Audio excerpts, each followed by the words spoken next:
তো প্রথমেই যেটা আমি বলবো সেটা হচ্ছে আই কোট, আপনার মেয়ে অসুস্থ। ফোনের ওপার থেকে এবার থেকে একজন বললেন, তিনি মা, যে কি হয়েছে, জ্বর হয়েছে, জ্বর হয়েছে, জ্বর হয়েছে, 3 বার জিজ্ঞেস করলেন, সঠিক উত্তর পাওয়া গেল না। তার কিছুক্ষণ পর আবার ফোন এলো, আপনার মেয়ে বোধহয় আত্মহত্যা করেছেন। পরবর্তী ঘটনা আমরা সকলেই জানি, নৃশংসভাবে খুন এবং রেপ। শুধু এইটুকু যদি আমি ধরি, এখানেই গল্প শেষ, এরপর আর কিছু ঘটেনি। শুধু এইটুকুই যদি আমি ধরি, তাহলেও কিন্তু এই আন্দোলনটা আজকে যে আকার ধারণ করেছে সেই আকারই ধারণ করার কথা। তার পরের ঘটনাগুলো যদি আমি বাদও দিই, কেননা একটা খুনকে কেন সুইসাইড বলা হয়েছে তার উত্তর আমরা এখনো পাইনি, এখনো আমরা খুঁজছি। কারা কারা বলেছিলেন, কাকে দিয়ে বলিয়েছিলেন সেটা একেবারেই গুরুত্বপূর্ণ না, বলার নির্দেশ কে দিয়েছিলেন সেইটা হচ্ছে গুরুত্বপূর্ণ। এবারে এই যে কারা কারা বলেছিলেন, যাদের নিয়ে যে কথা হচ্ছে, তাদের মধ্যে একজন হচ্ছেন সন্দীপ ঘোষ। এতদিন ধরে আমরা বহু স্লোগান দিয়েছি ওনাকে নিয়ে, আলাদা করে আর বলার কিছু নেই। এই সন্দীপ ঘোষের মতো যারা ছাতা, মানে আমি একজন সাইকোপ্যাথ কিলার, এটা আমার রোগ, আমি খুন করি, আমি আপনাকে খুন করে রেখে দিলাম, আরেকজন আপনাকে পিস পিস পিস পিস করে কেটে সুটকেসে ভরে সমুদ্রে ভাসিয়ে দিতে সাহায্য করলেন। আমি আর যিনি সমুদ্রে ভাসিয়ে দিলেন সুটকেসটা, দুজনের সমান দোষী কি আপনারা বলুন? আমার মনে হয় যিনি সুটকেসটা ভাসিয়ে দিলেন তিনি বেশি দোষী অনেক আমার থেকে। তো প্রথমে সঞ্জয় নামক যে লেমন জুসটিকে আমাদের মুখের সামনে ঝুলিয়ে দেওয়া হয়েছিল এটা বলে যে তিনি দোষী, ওই লেমন জুসটা কিন্তু আমরা কেউ খাইনি, আমিও খাইনি, আপনিও খাননি, আমরা কেউ খাইনি। তার কারণ আমরা জানি যে ওই লেমন জুসটা যে ফ্যাক্টরিতে তৈরি হচ্ছে, যারা ম্যানুফ্যাকচারার আর কি, তাদেরকে আমাদের ধরতে হবে। ওই লেমন জুসটা খেলে যদি আমি মারা যাই, তাহলে যে দোকানে বিক্রি করছে তাকে নিয়ে তো আমার মাথা ব্যথা নেই। যে ফ্যাক্টরি ওই লেমন জুসটা বানাচ্ছে, অর্থাৎ সন্দীপ ঘোষ এবং সন্দীপ ঘোষ রা, ডাক্তারদের দাবি অনুযায়ী একটা সন্দীপ ঘোষ এখন অ্যারেস্ট হয়েছে।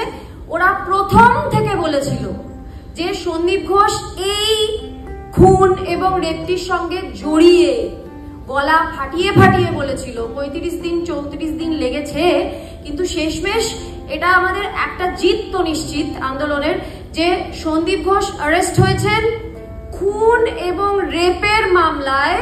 তার আগে যেটা হয়েছিল দুর্নীতির কারণে, ওটাও আবার একটা লেমন জুস ছিল, কিন্তু এই যে আন্দোলন চালিয়ে যাওয়া তার ফলেই কিন্তু এটা হলো এবং প্রমাণ হলো যে ডাক্তার ছাত্রছাত্রীরা শুরু থেকে যেটা বলছিলেন যে সন্দীপ ঘোষ এবং সন্দীপ ঘোষরা এই খুন এবং রেপের সঙ্গে জড়িয়ে আছেন এবং দুর্নীতির সঙ্গে জড়িয়ে আছেন, সেটা সিবিআই বলে দিলেন যে হ্যাঁ ওরা সত্যি কথা বলছিল। কাজী বাকি যে দাবিগুলো ওদের রয়েছে এবং বাকি যে অভিযোগগুলো ওদের রয়েছে সেগুলো সত্যি, সেটা ধীরে ধীরে প্রমাণ হবে।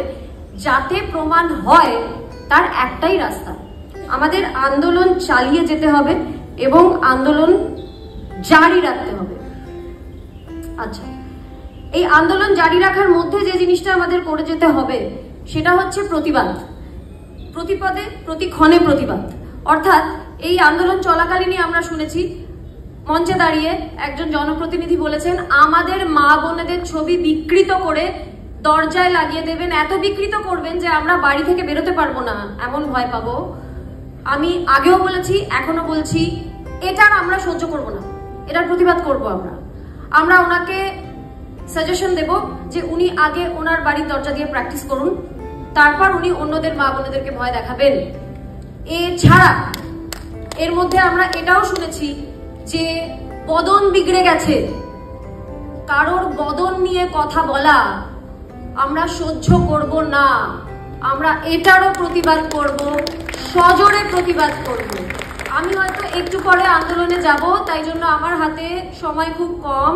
আমার সামনে একজন ছেলে একটি মেয়েকে ইনঅ্যাপ্রোপ্রিয়েট ভাবে গায়ে হাত দিয়ে বেরিয়ে চলে গেল, আমার তাড়া আছে, আমি একটা বৃহত্তর আন্দোলন করতে যাচ্ছি, আমি স্বাস্থ্য ভবনে যাব, আমার খুব তাড়া। এটা এখন নগণ্য না, ওইটার প্রতিবাদটা আগে করতে হবে। ছেলেটির কলার ধরে ঠাঁটিয়ে একটা থাপ্পড় মারতে হবে, তারপর স্বাস্থ্য ভবন যেতে হবে। এইখান থেকে শুরু করতে হবে আন্দোলনটা, না হলে কিন্তু আমরা কোথাও যেতে পারবো না। আর একটা কথা, আমি সত্যি চেষ্টা করছি খুব ছোট করে বলার, কিন্তু নেহাত জরুরি এই কথাগুলো, তাই জন্য বলছি। ডাক্তারদের একটি দাবি পূরণ করা হয়েছে নাকি সিপির পদত্যাগ। আমি বলছি যে সিপিকে সরিয়ে দেওয়া হলো, তারপর তার হাতে একটা মেনু কার্ড ধরিয়ে দেওয়া হলো। আপনি ইন্ডিয়ান খাবেন না কন্টিনেন্টাল না চাইনিজ না জাপানিজ না থাই, কোনটা খাবেন বলুন দাদা? যেটা আপনার পছন্দ আপনি সেটা খান, উনি যেটা পছন্দ করবেন সেটাই ওনাকে খেতে দেওয়া হবে। এটা কিরকম ধরনের শাস্তি? মাননীয় বলেছেন যে ওদের যে 5 দফা আছে সেই 5 দফা খুব যুক্তিসঙ্গত। আমার খুব ভালো লেগেছে সেটা শুনে কলকাতাবাসী হিসেবে। যুক্তিসঙ্গত মানে ওরা যে বলেছিল সিপি দুর্নীতিগ্রস্ত, সেটা উনি মেনে নিয়েছেন। যদি সেটা আমরা মেনেই নিয়েছি, তাহলে তাকে আমরা এত সম্মান কেন দেব? একটা দুর্নীতিগ্রস্ত মানুষের প্রতি সম্মান দেখানোর কি কারণ আমি তো বুঝতে পারছি না। আর তার হাতে মেনু কার্ডই বা ধরিয়ে দেবার কি কারণ আমি তো বুঝতে পারছি না। এইটা শুনে আমার এই কথাটা খালি মনে হলো যে সন্দীপ ঘোষ যখন মেডিকেল কলেজে গিয়ে জয়েন করলেন, তখন কিন্তু মেডিকেল কলেজের স্টুডেন্টরা দূর দূর করে তাড়িয়ে দিয়েছিল ওনাকে। সেই ঘটনার পুনরাবৃত্তি আমি তো মনে প্রাণে চাইবো যেন ঘটে। ভীষণভাবে বলা হচ্ছে যে যারা এখন প্রতিবাদ করছি, হাতরাসের সময় কোথায় ছিলেন? প্রতিবাদ করেননি কেন? এখন কেন করছেন? এই ব্যাপারটা শুনে করিনি, তখন যদি রাস্তায় না নেমে থাকি তো ভুল করেছি, হাত জোর করছি, পা ধরছি, ক্ষমা চেয়ে দিচ্ছি, তাই জন্য এখন করবো না। মানে এটার ব্যাপারটা হলো, এ বাবা তুই তখন গু খেয়েছিলিস, এখন কেন ভাত খাচ্ছিস? তখন গু খেলেছিস, এখনো গু খেতে হবে। আরে আমি শুধরে নিলাম নিজেকে, আমি এখন প্রতিবাদ করব। আমরা কেন পায়োনিয়ারিং করব না? উল্টো কেন হবে না? এরপর থেকে কেন লোক বলবে না? আরজি করার প্রতিবাদটা মনে আছে? মনে আছে তো আরজি করার প্রতিবাদটা? চলো ওইরকম প্রতিবাদ করো। এইটাকেই কেন আমরা এক্সাম্পল হিসেবে খাড়া করব না? সুপ্রিম কোর্ট মানে মহামান্য সুপ্রিম কোর্ট বলে দিয়েছেন যে মহিলাদের যে কর্মর যে সময় সীমা নির্ধারণ করা হয়েছিল এবং রাত্রিবেলা কাজ করতে পারলেন না ইত্যাদি, সেটাকে নক্কারজনক বলেছেন, নক্কারজনক। তাই এটা নিয়ে আমি আর বেশি কথা বাড়াচ্ছি না। আমি আরেকটা কথাও বলছি, বলা হচ্ছে যে ডাক্তাররা আন্দোলন করছেন কারণ তারা চেয়ার চাইছেন, আর আমরা যারা অভিনেতা তারা আন্দোলন করছি কারণ আমরা টিকিট চাইছি। ওনারা চেয়ার চান, আমরা টিকিট চাই। তো এইটা না কিছু মানুষ ক্রমাগত বলে চলেছেন, তাদের জন্য আমার একটা উপদেশ রয়েছে। তারা ওসিডিতে ভুগছেন, আপনারা জানেন অবসেসিভ কম্পালসিভ ডিসঅর্ডার, তারা চেয়ার এবং টিকিট নামক ওসিডিতে ভুগছেন। তাদের জন্য আমার একটা সাজেশন আছে, অভয়া ক্লিনিক চলছে, আপনারা জানেন তো? আপনারা অভয়া ক্লিনিকে যান, 4টে ফোন নাম্বার আছে বলে দিচ্ছি, 8777565251, 8777569399, 8777579517, 6290326109। এখানে যান, আপনাদের যে চেয়ার এবং টিকিট নামক ওসিডিতে আপনারা ভুগছেন সেটা ওনারা বিনামূল্যে সারিয়ে দেবেন, আপনারা সুস্থ হয়ে যাবেন। এই যে জুনিয়র ছাত্রছাত্রীরা যারা নাকি কোনো মাইনে পায় না গভর্নমেন্টের কাছ থেকে, তারা ভলেন্টারি সার্ভিস দিচ্ছে না বলে মানুষজন মরে যাচ্ছে। সিনিয়র ডাক্তারবাবুরা যারা ওভারটাইম করছেন তাদেরকে এইভাবে অপমান করার কি মানে আমি বুঝতে পারছি না। এই কথাটা আমি একদিন স্লোগান দিতে দিতে যখন স্বাস্থ্য ভবনের বাইরে দাঁড়িয়ে বলছি, তখন পেছন থেকে একজন জুনিয়র ডাক্তার এসে আমাকে এরকম কাঁধে টোকা মেরে আমায় এসে বলছে, দিদি দিদি আমরা স্টাইপেন্ড পাই। কতটা সৎ ভাবুন। ওটা যেন দিদি তুমি কিন্তু মাইনে পাই নাটা বলো না, এটা বলো যে আমরা স্টাইপেন্ড পাই। এইটা হচ্ছে ওদের সততা। তো এই সততা নিয়ে যারা লড়াই করছে তারা অনশনে যাবে কি করে? যারা বলছেন যে এই যে খাওয়া দাওয়া হচ্ছে, লড়াইয়ের সময় নাচ হচ্ছে, গান হচ্ছে, কবিতা হচ্ছে, নাচ গান আর কবিতাকে যুগ যুগান্ত ধরে যে কোনো লড়াইকে অ্যাম্পলিফাই করার জন্য ব্যবহার করা হয়েছে।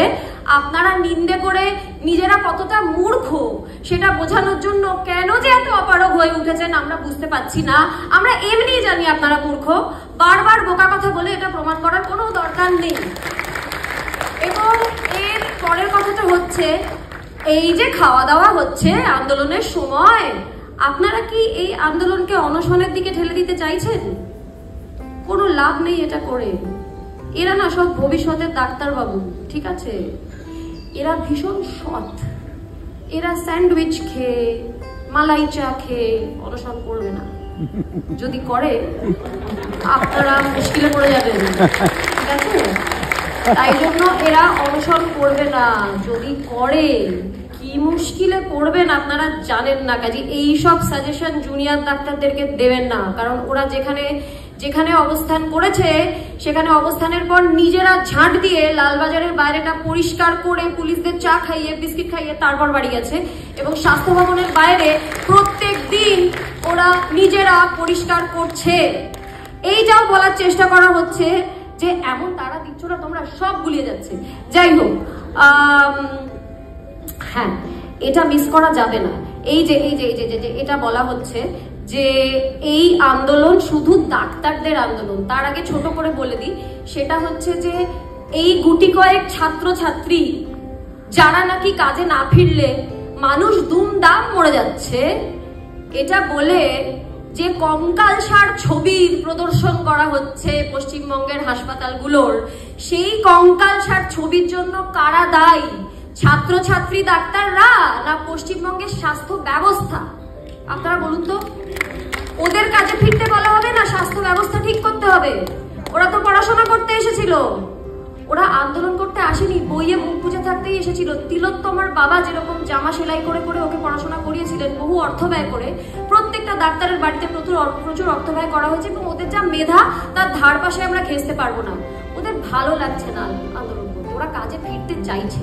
কিন্তু এখানে যতজন বাবা মা বসে আছেন তারা তো আমার সাথে সহমত বলেই এখানে বসে আছেন। তাদের দায়িত্ব প্রত্যেকটা বাবা মাকে এই প্রশ্নটা করা, যারা কাজে ফিরতে বলছেন, যে আপনার বাড়ির যে মেয়েটি, আপনার বাড়ির যে ছেলেটি, তার যে কর্মক্ষেত্র, সেটা স্কুল হোক, কলেজ হোক, অফিস হোক, কোর্ট হোক, সেখানে সেমিনার রুমে যদি এরকম একটা ঘটনা ঘটে যেত, আপনি জাস্টিস না পাওয়া অব্দি আপনার ছেলেটি বা মেয়েটিকে কাজে পাঠাতেন তো? জিজ্ঞেস করবেন। তারা হ্যাঁ বলে কিনা সেটা একটু দেখবেন। যদি হ্যাঁ বলতে পারে, বুকের পাটা থাকে, তাহলে বলবে ছাত্রছাত্রীদের কাজে ফিরতে, আদারওয়াইজ বলবে না। আর দয়া করে ডাক্তার ছাত্রছাত্রীদের কাজে ফিরুন কাজে ফিরুন কাজে ফিরুন বলবেন না, মানায় না। বলুন পড়াশোনায় ফিরুন, পড়াশোনায় ফিরুন, পড়াশোনায় ফিরুন। ওরা পড়াশোনায় ফিরে আরো ভালো করে পড়াশোনা করে ভালো ডাক্তার হবে, সেইটার জন্য আমাদের পাশে থাকা। আর হ্যাঁ, একটা কথা, ডাক্তারদের আন্দোলন ডাক্তারদের আন্দোলন ডাক্তারদের আন্দোলন, মনে হচ্ছে ডাক্তারদেরকে কোনো রকমে উঠিয়ে দিতে পারলেই আন্দোলন শেষ, সেগুড়ে বালি। এইসব কিচ্ছু হবে না। স্বাস্থ্য ভবনের বাইরে যান, দেখবেন 50% ডাক্তার, 50% সাধারণ জনগণ। ওই যে খাবারের স্টলগুলো হচ্ছে, সাধারণ জনগণ গোটা পশ্চিমবঙ্গের বিভিন্ন প্রান্ত থেকে আসছে। ওই যে তেরপলগুলো টাঙানো হচ্ছে, সাধারণ জনগণ। একজন চাওয়ালা যার সারাদিনে 50 টাকা রোজগার, সে তার চা আর পাউরুটি নিয়ে খাওয়াতে আসছে। সাধারণ জনগণ ওখানে, যতজন ডাক্তার আর সাধারণ জনগণ 50-50, মাঝে মাঝে সাধারণ জনগণের সংখ্যা বেশি, এবং গোটা পশ্চিমবঙ্গ জুড়ে। কাজী ওই স্বাস্থ্য ভবনের বাইরেটা এই মুহূর্তে একটা মিনি পশ্চিমবঙ্গ হয়ে আছে, ছোট্ট পশ্চিমবঙ্গ হয়ে আছে। কাজী ডাক্তারদেরকে তুলে দিতে পারলেই আন্দোলন বন্ধ হয়ে যাবে, এটা আমরা মানছি না, মানব না। এই পণ আমাদেরকে করতে হবে।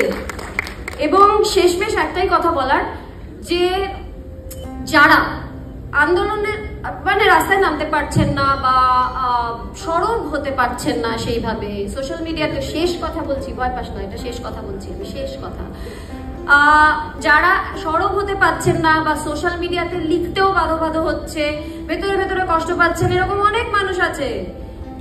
আমাদের কিন্তু না এই মুহূর্তে বসে বসে ওই দেখো এ তো কথা বললো না, এই তুই চুপ করে আছিস কেন, এইসব করার দরকার নেই। যার যার ব্যক্তিগত জীবন, সে যার ইচ্ছে হবে সরব হবে, যার ইচ্ছে হবে না সরব হবে না, সেটা নিয়ে কোনো বক্তব্য আমাদের কারোরই থাকার কথা নয়। কিন্তু যেটা বক্তব্য, একজনদেরকে নিয়ে আমাদের বক্তব্য রাখতে হবে, কিন্তু মানে কিছু সংখ্যক মানুষকে নিয়ে। এটা আমার আজকের এই মুহূর্তের শেষ কথা, যেটা আজকে দাঁড়িয়ে আমার মনে হচ্ছে সব থেকে গুরুত্বপূর্ণ।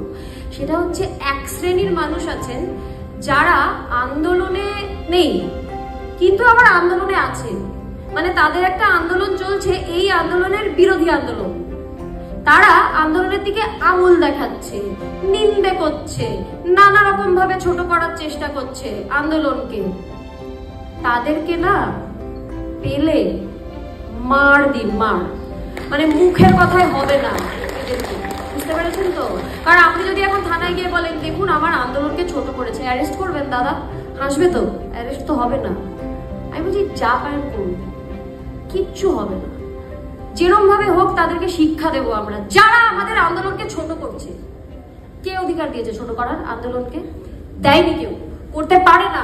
তার কারণ হচ্ছে জুনিয়র ডক্টরস ফ্রন্ট গোটা পৃথিবীর কাছে একটা নজির তৈরি করেছে, ইতিহাসের পাতায় লেখা থাকবে কিরকম ভাবে একটা আন্দোলনকে বৃহত্তর থেকে বৃহত্তম, তর থেকে তর করে আরো বড় করা যায়, ভদ্রভাবে, সভ্যভাবে, শিক্ষিতভাবে, মার্জিতভাবে। এটা নজির তৈরি করেছে, যেটা ইতিহাসের পাতায় লেখা থাকবে। তাই এই মুহূর্তে আমরা একটা জিনিস সহ্য করব না, সেটা হচ্ছে এই আন্দোলনকে ছোট করা। সঙ্গে সঙ্গে প্রতিবাদ করব, মুখ না থাকলে হাত আছে। ধন্যবাদ। নিউজ এশিয়া, গণতন্ত্রের কণ্ঠস্বর।